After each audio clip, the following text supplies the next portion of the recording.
Estamos viendo PBO Salud.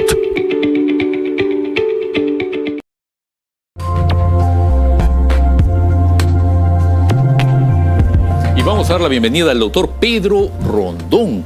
Él es sexólogo aquí a PBO Salud. ¿Cómo está, doctor? Bienvenido al programa. Gracias, un placer estar con... Y un tema familiar, un tema de todos los días. El deseo sexual en la pareja. Cómo mantenerlo, cómo aumentarlo, pero también por qué se pierde. Claro, es un motivo más frecuente de consulta, tanto en hombres como en mujeres y en parejas, ¿no? Es uno de los motivos más frecuentes de consulta. Acá en el Perú sí. Ok, pero la consulta es por qué se pierde o cómo lo aumento. O sea, van casualmente para decir, tengo bajo deseo, no me provoca estar con mi pareja. Ok. ¿No? ¿En hombres o en mujeres? Ambos sexos. En ambos sexos. Sí, y eso hace que disminuya la frecuencia. Porque el deseo sexual son las ganas, la motivación, lo que te impulsa a buscar tener actividad sexual con tu pareja, ¿no? Y la frecuencia y la cantidad de veces que tienes actividad sexual. Pero este deseo, por ejemplo, que son lo que te motiva a consumir material erótico, a estar con tu pareja o autosatisfacerte, puede ser alto, medio o bajo.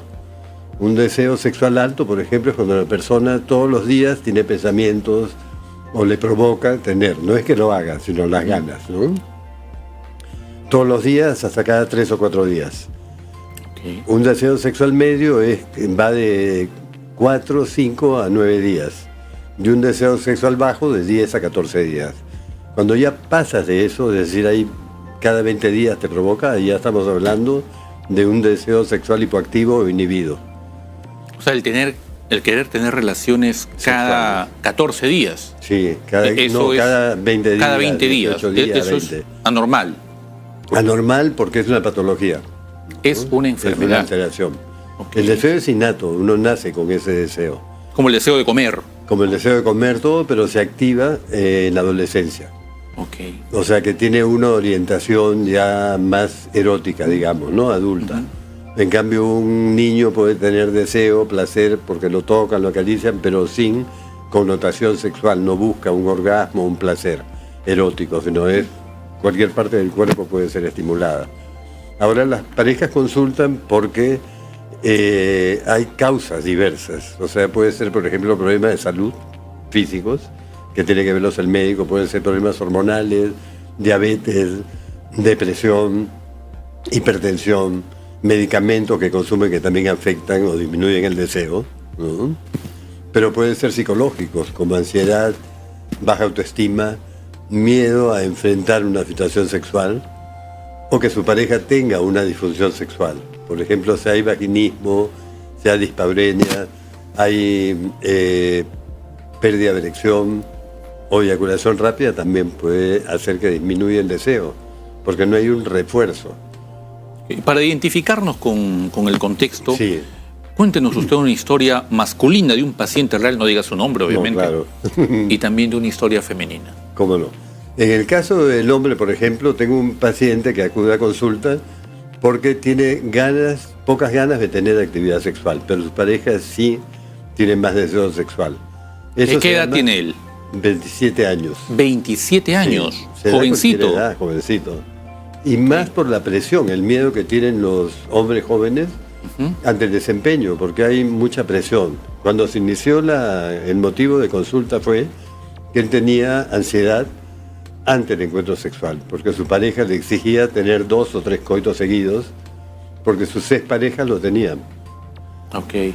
Cosa que no es verdad, porque es muy difícil, hay un periodo refractario, que cuando el hombre tiene orgasmo, después del orgasmo es muy difícil que pueda recuperarse hasta que pase un lapso de tiempo razonable, ¿no? Okay. Entonces él empezó a disminuir su deseo, ya no le provocaba estar con su pareja, porque tenía incomodidad, su pareja le exigía mucho. Y eso hizo que él empezara a disminuir y buscar pretextos para no tener actividad sexual. Se escondía. Lo hacía con él mismo, a través de la autoestimulación, ¿no? Se masturbaba. De masturbarse. Okay. Pero con su pareja no. Entonces no era realmente un problema, una disfunción sexual de deseo hipoactivo, sino que era un problema de pareja. Era un problema con ella que lo presionaba y él que se sentía inseguro y tenía miedo a ser criticado, y en vez de ir a disfrutar era como ir a dar un examen, una prueba. Entonces eso hacía que se le fueran las ganas. ¿Cuál fue la solución, doctor? Terapia. O sea, primero a nivel cognitivo, es decir, manejar todos sus pensamientos erróneos, porque él pensaba que tenía que rendir más de lo que podía. Se sentía inferior. Inferior, y se comparaba con Ok. lo que la pareja le decía. La pareja le decía, nunca me pasó esto, yo con mis ex parejas sí tenía relaciones con más frecuencia y él tenían ganas. Y ella interpretaba que él no la deseaba a ella. No, pero no era ese el tema, no era que no la deseara, le gustaba, sentía atracción, pero ante la presión él no podía funcionar. Ok. Entonces, además, técnicas de relajación muscular, ¿no? Relajación profunda para el manejo de la ansiedad, y una técnica que usamos que se llama de sensibilización sistemática en psicología, que es en estado de relajación presentarle al paciente imágenes o situaciones de acercamiento a una actividad sexual. Varias escenas, entonces elegidas por el mismo paciente. Y él tenía que, después de haber sido entrenado en relajación muscular, su ansiedad disminuía, y al ver las situaciones vividas mentalmente, cuando iba a la práctica, ya él había experimentado eso en su mente, entonces se sentía más tranquilo, más relajado. No es que se haga de la noche a la mañana, hay que hacer una terapia, y si él trabaja, se compromete, unas sesiones, 12 o 14 sesiones, son suficientes. Y pudo recuperar Se recuperó. el claro. ritmo de la... Bueno, no al nivel No como que quería su mencionaba, pareja. porque eso no es lo frecuente. No, lo que pasa es que nosotros también damos información en sexología, de anatomía, fisiología sexual, cómo funciona, cómo es la respuesta sexual, tanto a él como a su pareja, para saber que no puedes tener expectativas o no debes tener expectativas exageradas del rendimiento sexual. Claro. Y vas a disfrutar, no a pensar. ¿No? Y ahora el caso femenino. El caso de las mujeres, por ejemplo, mujer que tenía dolor en la penetración, que es vaginismo, ¿no? Pero era bastante fuerte, ¿no? Porque hay varios grados, hay leve, moderado y grave. Ella tenía moderado, por ejemplo, cuando iba a ver, antes de la penetración, ella ya contraía involuntariamente los músculos de su vagina, cerraba las piernas, ponía los brazos, de esta forma impidiendo que el hombre se acercara y penetrara. Tratando de evitar el dolor. Evitar el dolor, que era un dolor psicológico, porque ella misma al contraer los músculos le dolía. Es como cuando va un paciente al médico y le dice, te voy a poner una inyección, ¿no? Y le dice, relájate, pero el paciente no sabe cómo relajarse. Y cuando se acerca la aguja uno pone tenso y por eso que te duele. ¿Qué edad tenía la dama? 39. También Ajá, joven. también. No, 39, el otro tenía 27. Ah, bueno, 39 años también es joven. 39 años, pero ella tenía una vida sexual operativa, antes, ¿no? Y él le fue infiel. Ella descubrió la infidelidad. Entonces el motivo también es relacional, de pareja. Ella lo castigaba inconscientemente y no quería, no aceptaba No la quería que la penetración. Decía que sí, que lo había perdonado, pero no se había olvidado. Ok. Y cada vez que tenían encuentro sexual, ella apenas se retiraba y ya no le dolía. Pero ella también se masturbaba y usaba juguetes sexuales. Entonces sí se podía introducir, por ejemplo, un dildo o un consolador y no le dolía, no le molestaba. Pero con su pareja había como un rechazo. Entonces tuvimos que trabajar la infidelidad, el perdón, las fases de cuando descubres una infidelidad, superar su duelo, aceptar la responsabilidad que tenían ambos en esta situación, ¿no? Porque a veces la infidelidad no es que se justifique, pero si no tienes una buena vida sexual, ella tenía baja frecuencia y había discronaxia, es decir, uno tenía alta, él tenía alta frecuencia y ella baja. Entonces cuando él quería, ella no quería. Y además el horario, él quería en la mañana y él quería en la noche. Entonces eran muchos problemas que había que negociar, conflictos. Ok. Pero lo que usted nos manifiesta es normal. Normal, nosotros en sexología usamos el término patológico o fisiológico. Ok. Cuando se da esta situación, por ejemplo, de tener una actividad sexual cada 20 días a nivel de deseo sexual, es patológico, es una enfermedad. Lo que pasa es que es difícil que le digas a un paciente, estás enfermo porque no tienes actividad sexual. O sea, las parejas que tienen actividad sexual una vez al mes es anormal. Es patológico. La frecuencia es patológico. Okay. Claro, pero no quiere decir que por el hecho de que tú tengas una frecuencia sexual alta, es decir, que tengas actividad sexual, siempre va a ser alta. O sea, puede ser que una semana tengas 2 encuentros sexuales, que es alto. La otra, todos los días. La otra, 3 veces a la semana. Y a veces no tienes ninguna en la otra semana. O sea, va variando. No es que sea rígida. Depende de la situación de cansancio del entorno y de la sociocultura. Porque la sociedad también te da roles, ¿no? Y pautas. Y la sociocultura está basando en normas, tradiciones, religión, a veces una religión muy ortodoxa o una educación muy ortodoxa hace que tú inhibas y sientas culpa después de tener actividad sexual. Según los ejemplos que nos ha dado, Sí, no es la fisiología la que está en detrimento para tener un deseo sexual normal, sino son factores externos.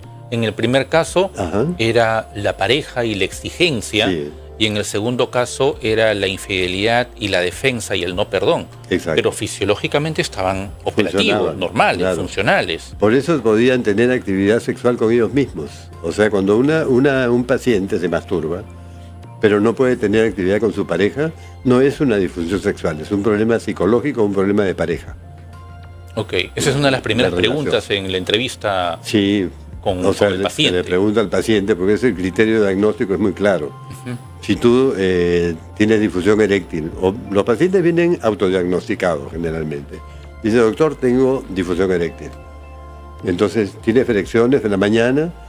¿Te masturbas? Sí, entonces no es difusión eréctil, porque tiene erecciones. Hay otro problema allí.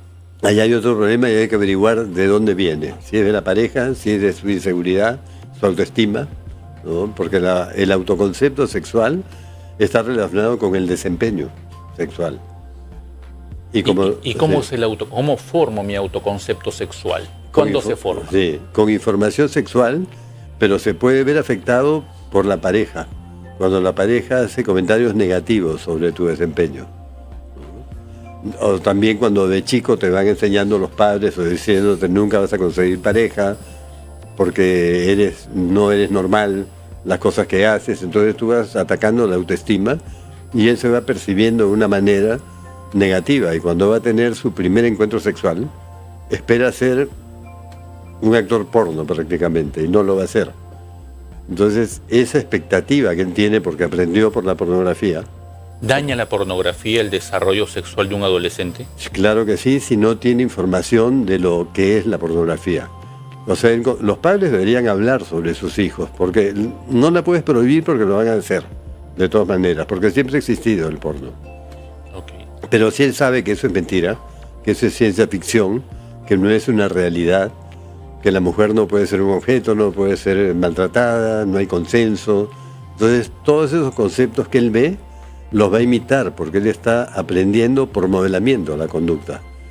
Él ve al actor porno y se identifica con las neuronas espejo, él siente que es él y que tiene que ser así, y cree que tiene que ser así.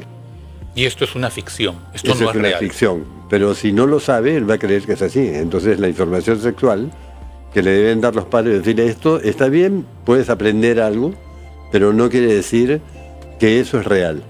O sea, puedes aprender algunas posiciones, por ejemplo, o algunas técnicas, nada más. Pero lo que estás viendo es un método de excitación sexual. Okay. Solamente eso. Cuando una pareja debe decidir algo no está bien aquí en nuestro matrimonio, Sí. en nuestra relación, sí que nos han casado, en nuestra convivencia, Ujú. en nuestro noviazgo, bueno, ¿cuándo decidir que aquí no marcha bien y tengo que acudir a visitar a un especialista Sí. para poder tener terapia? Ya. Cuando pasan más de 4 a 6 meses teniendo un problema de bajo deseo o de baja frecuencia o de dolor en la penetración o eyaculación rápida o problemas de erección.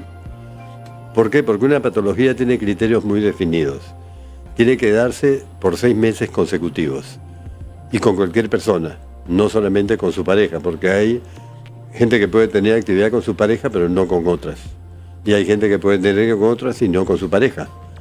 Okay. Entonces tiene que ser siempre con la misma persona, tiene que ser persistente y recurrente. O sea, no que una vez me pasó y la otra no.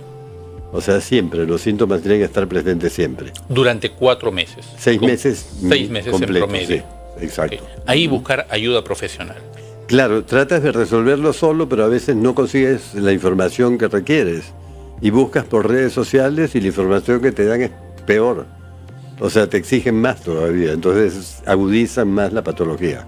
¿La búsqueda de información en Internet y en redes sociales podrían resolver un problema de deseo sexual? No, porque tiene que hacer terapia. Contundente, O sea, de no. todas maneras, porque esas técnicas de relajación, por ejemplo, facilitan la circulación sanguínea, porque la persona está relajado, va a estar muy cómodo. Entonces, las arterias que llegan al pene van a estar dilatadas y él va a estar relajado y va a mantener la erección. Ok. Y la mujer la lubricación. Pero si hay ansiedad, se cierran completamente y no pasa. O sea, se sabotean ellos mismos. Ok, doctor. Bien, hemos estado con el doctor Pedro Rondón. Él es sexólogo. ¿Y qué mensaje final daría a todos los que nos están escuchando, doctor? Sí, que las personas tienen que ser conscientes que la vida sexual es para disfrutarla. No es una prueba que vas a dar. Se trata de divertirse, de pasarla bien, claro. Antes tiene que tomar en cuenta que la responsabilidad también es importante. Pero si hay un problema de falta de orgasmo, de falta de erección, hay que consultar a un especialista y es muy importante exigir títulos certificados, sobre todo por SUNEDU, porque hay mucho intrusismo en la carrera. Ok. Entonces lo ideal es buscar profesionales que sean calificados, certificados, porque seguir un cursito de 6 meses no te hace sexólogo. Entonces tienes que manejar muy bien que puede ser un médico sexólogo o un psicólogo sexólogo. Ok. Y en el caso, doctor, de querer contactarlo usted es un sexólogo certificado con amplia experiencia, ¿cómo podríamos agendar una cita con usted? Sí, a través de mis redes sociales, en Instagram y en Facebook, Sexólogo Rondón, ahí salen mis números telefónicos y me pueden contactar por esa vía. Perfecto. Hemos estado con el doctor Pedro Rondón, a quien le damos el agradecimiento aquí en PBO Salud por siempre darnos información precisa y concreta sobre sexología. Muchísimas gracias. Gracias también, la entrevista genial. Ok, doctor.